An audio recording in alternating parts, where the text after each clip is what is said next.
دکھائی دیتا گیا، میرے حضور کا جلوہ دکھائی دیتا گیا، یہ آرزو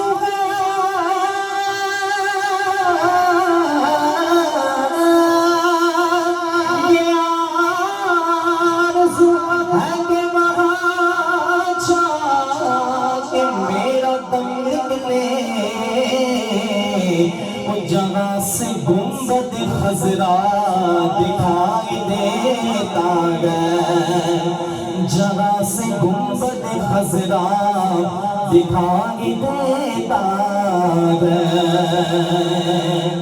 اور فرماتے ہیں کیا؟ ہاں نعت پڑھنے کے لیے لفظ کہاں سے لاؤں، ارے دل یہ کہتا ہے کہ ایک بار مدینے جاؤ، دل یہ کہتا ہے کہ ایک بار مدینے جاؤ، عجیب فاصلہ عجیب فاصلہ آقا تیری محبت کا،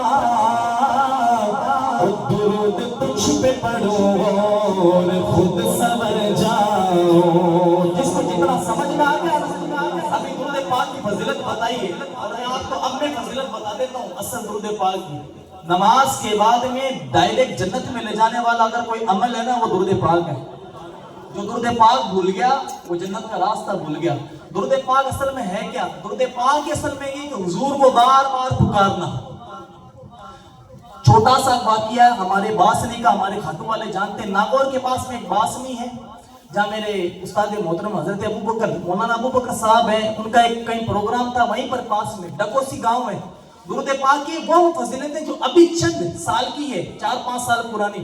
جب انہوں نے جا کر کے پروگرام میں کہا نا کہ مومنوں پیارے اسلامی بھائیوں درود پاک پڑھا کرو، کیونکہ درود پاک کو ایسا عمل بنا لو کہ مرنے سے پہلے آقا صلی اللہ علیہ وسلم کی زیارت مبارکہ ہوگی تم کو۔ تو ایک چاچا بیٹھے ہوئے تھے، انہوں نے کہا جب درود پاک سے حضور کی زیارت ہو رہی ہے دنیا کے اندر ہی، تو انہوں نے کہا کہ اس کو عمل بنایا کیوں نہ جائے۔ وہ صرف کھیت میں رہتے تھے، فجر پڑھتے تھے، کھیت میں رہتے تھے، ظہر عصر مغرب ان کی وہیں ہوتی تھی، واپس آ کر کے عشاء پڑھتے تھے، لیکن اس کے بعد میں انہوں نے درود پاک کو ایسا عمل بنایا، زندگی ان کی اس کے بعد میں گزری تھی 15 سے 20 دن کی۔ جب ان کی طبیعت علیل ہوئی نا تو وہ کھٹیے پہ لیٹ گئے، سو گئے، اٹھ بھی نہیں پا رہے تھے۔ تو انہوں نے کہا تھا کہ مولانا کو ذرا بلاؤ جا کر کے کہ میں درود پاک پڑھ رہا ہوں، حضور ابھی تک تشریف نہیں لے کے آئے۔ کتنی بڑی بات ہے۔ مولانا آئے گاڑی کر کے، 5 کلومیٹر کا فاصلہ ہے، ابو بکر صاحب اپنی مسجد کو چھوڑ کر کے آئے تو یہی تسلی دی کہ آپ درود پاک جاری رکھو، حضور طیبہ سے نکل چکے۔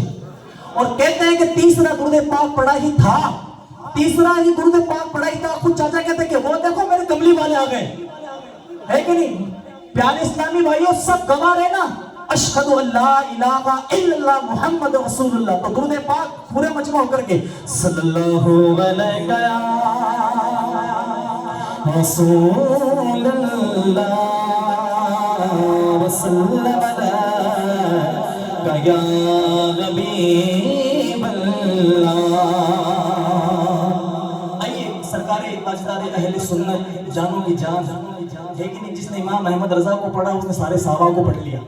اگر صحابہ کرام تک پہنچنا ہے، اہل بیت تک پہنچنا ہے، وہ سب سے پہلے تاج شریعہ کے پاس پہنچے۔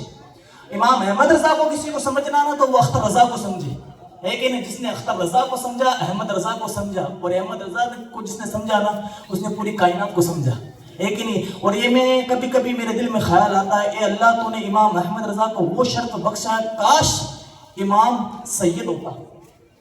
ایک کمی نہیں سید نہیں ہونے کی، لیکن یہاں ایک حکمت یہ ہے کہ اللہ نے بنایا کیوں نہیں، تاکہ بتایا لوگوں کو کہ امام احمد رضا کیا ذات ہے۔